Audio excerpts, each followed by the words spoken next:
tayo mga mahal na kapatid.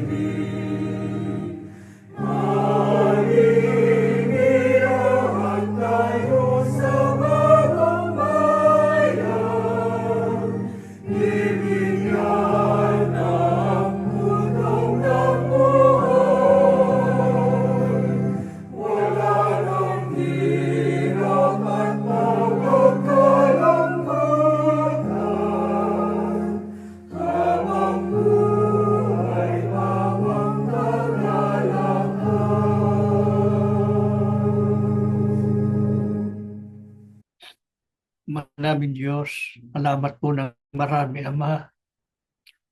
Muli naming nasapit, papayapa, ang banal na sandaling ito ng aming pagsamba. Salamat po, di po kami pinababayaan. Halos isang linggo ang lumipas sa buhay namin. Naglakbay kami sa magulong sanlibutan. Punong-puno ng mga kasamaan at mga kasapunan. Salamat sa pag-iingat mo, Ama. Ikaw ang Diyos namin na laging nagbibigay sa amin ng proteksyon. Inaalagaan mo kami. Inililigtas mo kami sa lahat ng uri ng kapahamakan. Hanggang ngayon narito pa rin kami, Ama. Nakatatagal kami sa mga pagsubok. Sapagkat ikaw, Ama, ang nagbibigay sa amin ng lakas. Inaaliw mo kami sa aming mga kalumbayan, lalo na sa ganito naming mga pagsamba. Itinusugo mo ang iyong banal na espiritu para kami laging palakasin at bigyan ng kaaliman. Purihin ka aming Ama. Sinasamba ka po ng aming mga abang kaluluwa. Panginoong Hesus, pamagitan mo kami sa Ama. Salamat sa iyong pag-iingat. Salamat sa iyong mga biyaya. Salamat sa patuloy mong paglingap sa amin. Sa aming paglalakbay, ikaw ang lagi naming alalay at kanlungan. Hindi mo kami pinababayaan. Salamat. Salamat, Panginoon. Hanggang ngayon, narito pa rin kami. Lagi mo kaming ipinamamagitan sa Ama. Maawa ka muli kaming ilapit sa Kanya. Muling mapatawad ang aming mga sala. Muling basbasan kaming magkakapatid. Ama, sa pagtanggap namin ng iyong mga salita, pakihandang lubos ang aming mga sarili, ang puso namin, maging sisidlang hirang ng iyong mga salita. Patuloy na magsilbing gabay at tanglaw namin sa aming paglalakbay sa mundong ito. Makatiyak po kami, makararating kami sa aming kaligtasan. Mamalagi kaming nakaugnay sa diwa't layunin ng pagsusugo mo po sa mga huling araw. Sa pangalan po ng aming Panginoong Hesus-Kristo. Amen.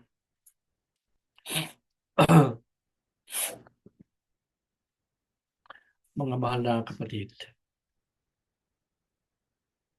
meron pong mga taong tahasang minamaliit at hayagang nilalabag ang kabanalan ng pag-aasawa. Kasama po rito ang mga pumapasok sa kontrata na tinatawag na marriage for convenience, na ginagamit lamang ang pag-aasawa upang magkamit ng material na pakinabang. Kasama rin po dito ang mga nagsasama ng hindi kasal o nagli-live-in. Sa kabilang dako, may mga nagsasabing iginagalang daw nila ang kabanalan ng pag-aasawa o kasal. Gayunman, ikinakaila naman ito ng kanilang mga gawa. Paano po mapatutunayan ng sinuman ang kanyang mataas na paggalang sa institusyon ng kasal o pag-aasawa? Bakit po kailangan itong pagkasunduang igalang at bigyan ng dangal? Sino po ba ang nagtatag ng pagkakasal o pag-aasawa ayon sa Biblia? Ang Diyos po. Kailan? Noon pang pasimula. Pagkatapos nalangin ng Diyos ang unang lalaki at unang babae. Paano itinatag ng Diyos ang pag-aasawa? Ang sabi sa Genesis 1:27 hanggang 28, at nilalang ng Diyos ang tao. Nilalang niya sila na lalaki at babae. At sila'y binasbasan ng Diyos.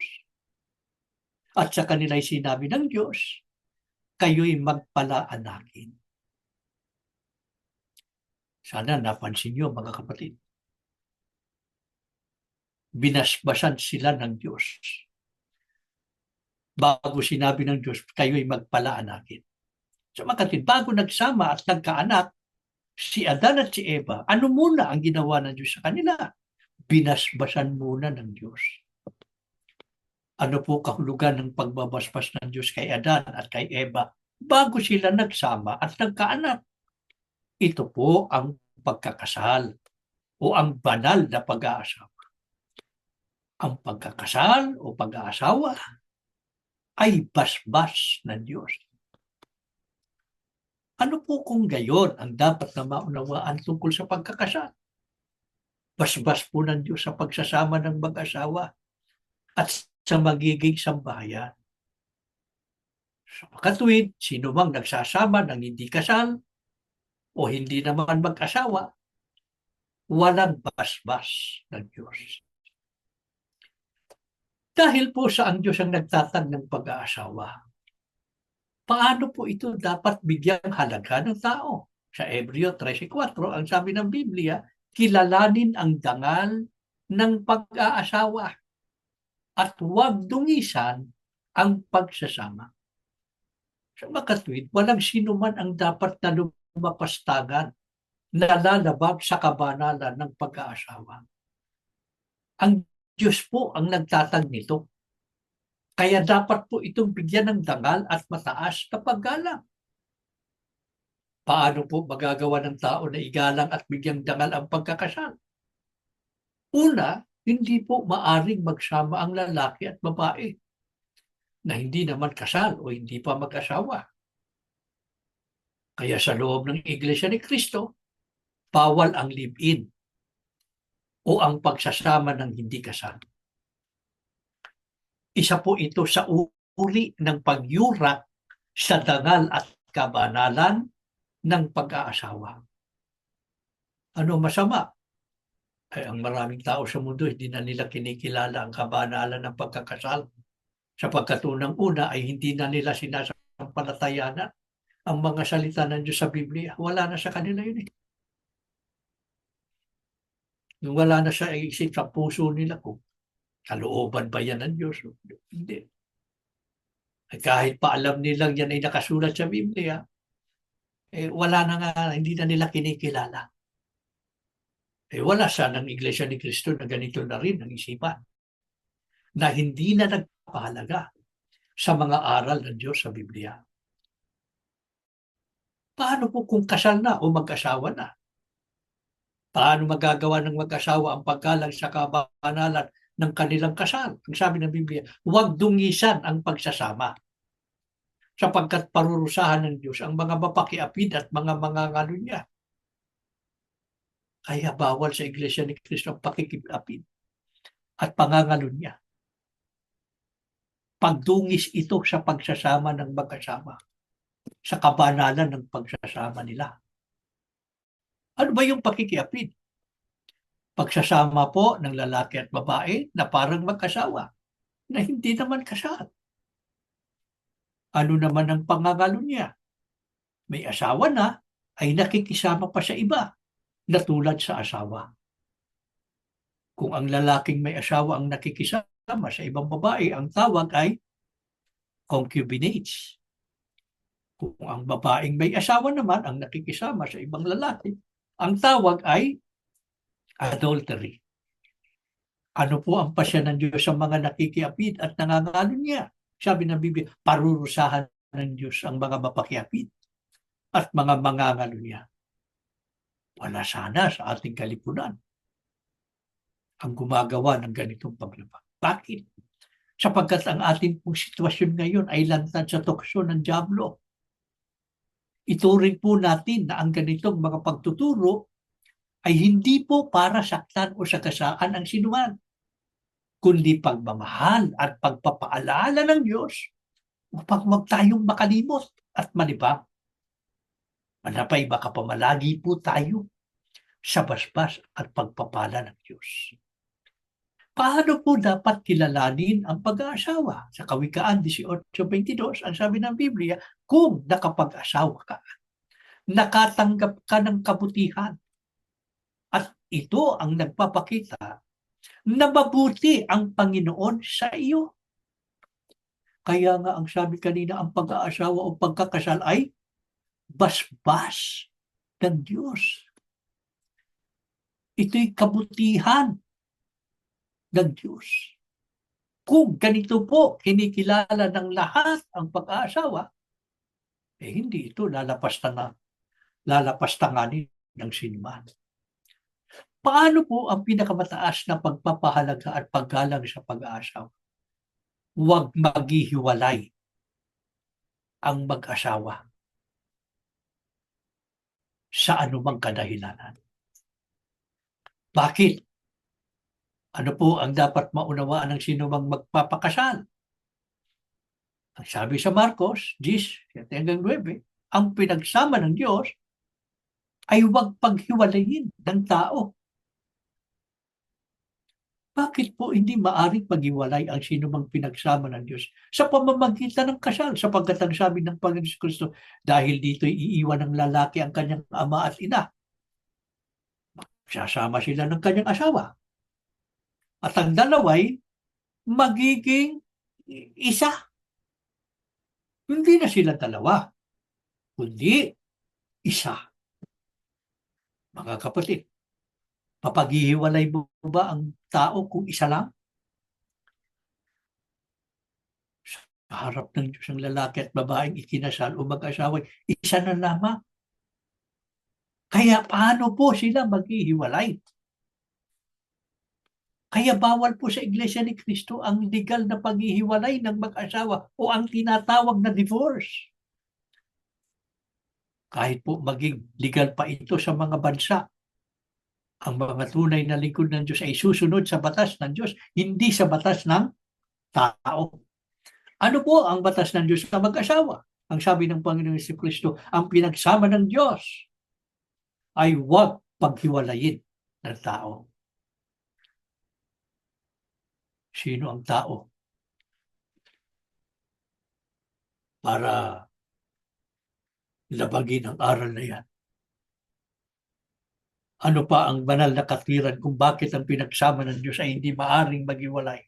Sa Roma 7:2, ang sabi ng Panginoon si Kristo, ang babaeng may asawa ay nakatali sa kanyang asawa sa pamamagitan ng kautusan habang nabubuhay ang lalaki. Ano dapat maunawa? Ang pagsasama ng lalaki at babaeng ikinasal ay panghabang buhay. Bakit? Sapagkat nung sila ikinasal, tinalian silang dalawa ng mga kautusan ng Diyos. Kaya bago ang pagsasagawa ng ritual ng pagkakasal, itinuturo muna ng tunay na ministro sa ikakasal ang mga aral ng Diyos na dapat maging saligan ng kanilang pagsasama para sa kanilang ikabubuti kung ito'y kanilang tutuparin. Pagkatapos na sila'y basbasan, ang mga aral ng Diyos na kanilang tinanggap ang siyang magiging tali ng kanilang pagsasama. Ano ang batas ng Diyos sa kanino man na kinasal? Ang pinagsama ng Diyos ay huwag paghiwalayin ng tao. Kailan lamang makakalag ang tali ng kanilang pagsasama? Ang sabi ng Panginoon si Kristo, kapag ang lalaki ay namatay, ang asawang babae malaya na sa kautusan na patungkol sa asawang lalaki. Vice versa, mga kapatid. Ganun din. Pag ang babae namatay, yung lalaki, maging malaya na sa kautusan patungkol sa asawang babae. Sa makatwid, makakalag lamang po ang tali ng pagsasama ng mag-asawa kung ang isa po sa kanila ay namatay na.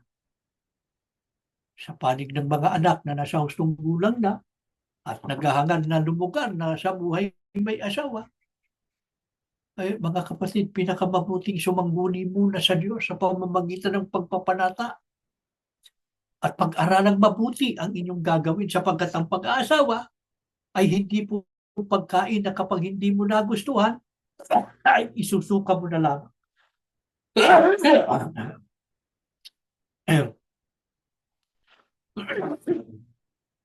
Paano po kung sabihin ng kapatid, hindi na po talaga kami magkasundo eh. Wala na pong lunas ang problema sa pagitan ng mag-asawa. Kaya hindi na po maaaring kami ay magsama pa. Maghihiwalay na po kami.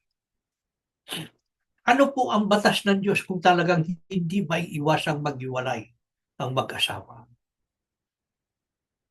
Sa Roma 7:11, ang sabi ni Apostol Pablo, kung siya'y hihiwalay, manatili siyang walang asawa o kaya'y muling makipagkasundo sa kanyang asawa. So, mga twin, mga kapatid, kung talagang hindi mapigil ang paghihiwalay ng mag-asawa, manatili silang walang asawa. Ano po ibig sabihin? Hindi sila maaaring mag-asawang muli. Hindi sila maaaring mag-asawa sa iba. Sapagkat ang pag-aasawa nga ay habang buhay na pagsasama.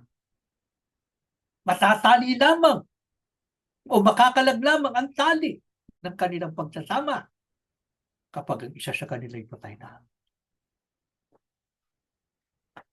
Paano kung makikisama siya sa iba? Mahuhulog siya sa kasalanang pangangalo niya. Labag sa batas ng tao, higit sa lahat, labag sa batas ng Diyos. Ang sabi kanina, parurusahan ng Diyos ang mga mapakiapit at mga mangangalo niya. Paano po kung hindi makatiis na walang kasama? Ang sabi ng Biblia, muling makipagkasundo sa kanyang asawa. Yan ang batas ng Diyos. Ang mga aral ng Diyos na nakasulat sa Biblia. Yan ang mga aral ng Diyos na dapat sundin ng mga tunay na Kristiyano, ng mga tunay na lingkod ng Diyos, ng mga tunay na kaanib sa Iglesia ni Cristo. Wala po exception, mga kapatid. Ano ang kinalaman ng matuwid na relasyon ng mag-asawa sa pagtanggap ng mga biyaya at pagpapala ng Diyos? Sa unang Pedro 3:7, ang sabi ng Biblia, kayo namang mga lalaki, unawain ninyo at pakitunguhang mabuti ang inyong asawa sapagkat sila'y mas mahina. At sila'y kasama ninyong tatanggap ng buhay na kaloob ng Diyos. Gawin ninyo ito upang walang maging sagabal sa inyong mga panalangin. Napansin niyo ba yun, mga kapatid? Napakalaki kung gayon ng kinalaman ng matuwid na relasyon ng mag-asawa sa pagtanggap ng mga biyaya at pagpapala ng Diyos. Kapag ang mag-asawa ay hindi maganda ang kanilang pagsasama, hindi mabuti ang kanilang pakikitungo sa isa't isa, laging nag-aaway, laging naghahanap ng ibubuta sa isa't isa, magiging sagabal ito sa mga panalangin ng Diyos. Ibig sabihin, hindi matutupad yung basbas at pagpapala ng Diyos. Yung kasal ay basbas ng Diyos. Mapipigilan yung basbas. Ito po ang dahilan kung bakit may mga mag-asawa na hindi naging mabuti ang relasyon.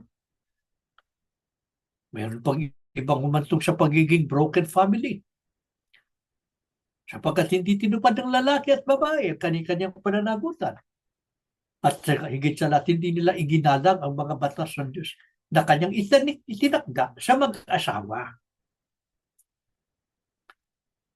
Ang iba naman, sadyang walang basbas ng Diyos ang kanilang pagsasama sapagkat unang-una, nagsama sila ng hindi naman kasal. Magsilbing paalaala nawa ito sa lahat ng mag-asawa upang lagi nating sundin at igalang ang mga batas ng Diyos sa bawat mag-asawa at mabuhay sa ilalim ng kalinga at paglingap ng Diyos. Merong ibinigay na batas ang Diyos para kung paano makitungo ang lalaki sa kanyang asawang babae. Ganon din, meron ding ibinigay na batas ang Diyos sa babae kung paano niya pakikitunguhan ng kanyang asawang lalaki. Dapat kapwa nila sundin at igalang ang mga aral ng Diyos na ito na itinali sa kanila bilang mag-asawa, sapagkat ito ang magsisilbing saligan ng kanilang pagsasama. Diyan nakasalalay ang basbas at pagpapala ng Diyos. Sa panig naman ng mga kabataan na bukas makalawa ay lulusok sa buhay may asawa, tandaan nawa ninyo, mga kapatid, igalang ninyo ang mga aral ng Diyos tungkol sa wastong pag-aasawa at pagsasama ng mag-asawa upang magkaroon kayo ng isang sambahayang pinagpapala ng Diyos. Ano po ang tiyak na tatanggapin ng mag-asawa maging ng kanilang buong sambahayan kapag nagkaisa sila sa paggalang at pagpapahalaga sa kabanalan ng pag-aasawa. Sa awit 128, 1-4, ang sabi ng Biblia, ang sino man kung ang Panginoon buong pusong susundin, buhay niya ay uunlad at laging pagpapalain. Paano pagpapalain? Ang sabi ng Biblia, sa tahanan, ang asawa ay parang ubas na mabunga. Bagong tanim na ulibo sa may dulang ang anak niya. Sa makatwid, isang pamilyang maligaya at matatag at nagkakaisa sa paglilingkod at pagsunod sa Diyos. Isang sambahayang maayos at puno ng pagmamahalan mula sa relasyon ng mag-asawa, relasyon ng mga magulang sa mga anak, hanggang sa relasyon ng mga anak sa isa't isa. Maaaring hindi masagana ang buhay. Simple lang, sabi nga, kanilang buhay. Payak ang kanilang pamumuhay. Pero sabi ng Biblia, hindi siya magkukulang sa anumang kailangan. Ganito sana pagpalain ng Diyos ang bawat sambahayan. Mas masanawa ng Ama ang pagsasama ng bawat mag-asawa. Lalo pang katatagan at kaligayahan. Mas masanawa ng Diyos ang relasyon ng mga magulang at mga anak na maging mapayapa at nagkakaisa sa paggalang sa Ama. Pagpalain nawa ang lahat ng mga anak na mabuti at matatag, ng mabuti at matatag na kinabukasan, isang kinabukasan na lalong magiging malapit sa Diyos. Maawa sana ang Ama na magunita niya ang mga sambahayan na nagdaranas ng iba't ibang mga pagsubok, nagtitiis alang-alang sa paninindigan sa pagsunod sa Diyos. Mga magulang na sa kanilang pag-iisa, lumuluha na tumatawag at nananalangin sa Ama. Iniluluha ang kanilang kahirapan, ang kanilang mga suliranin. Iniluluha ang mga anak para tanggapin ang paglingap ng Ama. Mga anak na araw-araw nagpapanata, dumadaig, naghahanap ng mabuting kinabukasan. Yung ginawa ng Ama ang inyong mga panalangin. Higit po sa lahat, tulungan nawa tayong lahat na maging malakas at mapagpatuloy sa harap ng maraming mga pagsubok sa ating pakikipagbaka ng maraming mga alalahanin sa buhay na nagsisilbingan lang sa atin patungo sa bayang banal. Maging malakas tayo at matatag. Nagtatagumpay lang, nagpapatuloy hanggang sa marating natin ang maluwalhating buhay at pamumuhay sa piling ng Diyos at ng ating Panginoong Kristo. Tumayo kayo mga kapatid at tayo po'y mananalangin. Ama namin Diyos, salamat po ng marami Ama sa magandang leksyon napapanahon, sinariwa mo sa amin, lalo na sa kalagayan namin. Maraming tukso at gaway ng kasamaan. Ginagamit ng diablo para pinsalain ang matibay na pag-asa namin sa kaligtasan. Salamat, Ama. Lagi mong nagugunita ang bawat pamilya. Patuloy mo kaming ginagabayan at pinangungunahan sa pamamagitan ng mga aral mo. Tulungan mo po kaming lahat. Manatili kaming sumasampalataya. Manatili po sa puso namin ang pagpapahalaga sa iyong mga aral. Patuloy na magsilbing gabay at tanglaw namin sa aming pamumuhay sa daigdig. Sa aming pansamantalang pakikipanahan sa mundong ito. Para wag kaming makalimot at malibang. Meron kaming tunay na bayan na aming tinatahak. Doon kami patungo. Doon ang hantungan ng aming paglalakbay. Yun ang aming pangarap. Yun ang hangarin ng mga magulang na makapiling ang mga anak hanggang sa bayang banal. At doon, maligayang maninirahan na naglilingkod sa iyo. Naglalakbay pa kami sa mundong ito. Maraming mga pagsubok, maraming mga atlan. Itinitiwala namin sa iyo ang aming buhay. Bahala ka na sa iyong mga anak. Huwag mo kaming bibitiwan. Lagi mo kaming palakasin. Ang mga aral ay tinuro mo sa amin. Lalo mong pagliwanagin sa aming mga puso. Upang ito ang laging maging gabay namin at patnubay sa paglalakbay. Makita mo kaming nabubuhay sa iyong mga aral. Igalang ng mga mag-asawa ang kabanalan ng kasal.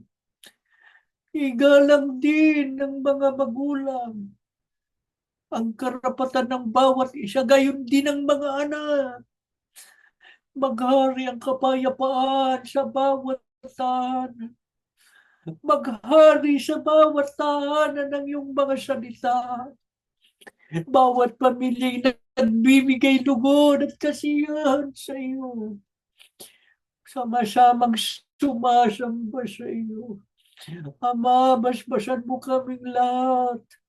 Palakasin mo ang mga nanghihina. Aliwin mo ang mga nalulungkot. Pagalingin mo ang mga may sakit. Ang mga inuusig. Ingatan mo't lalong maging matatag.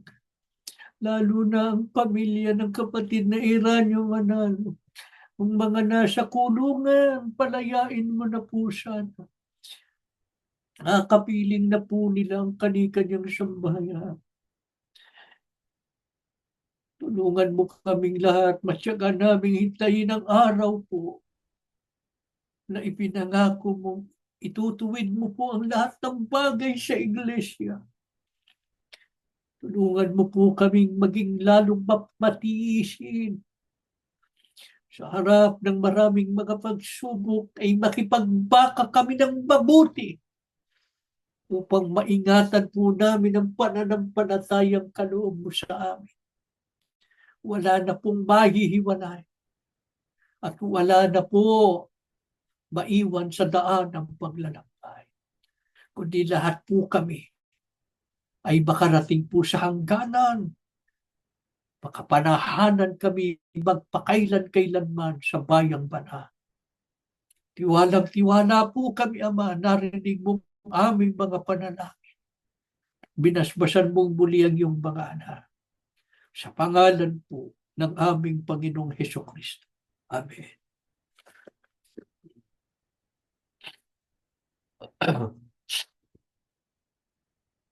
Natatapos na po tayo mga kapatid. Magandang araw po at magandang gabi.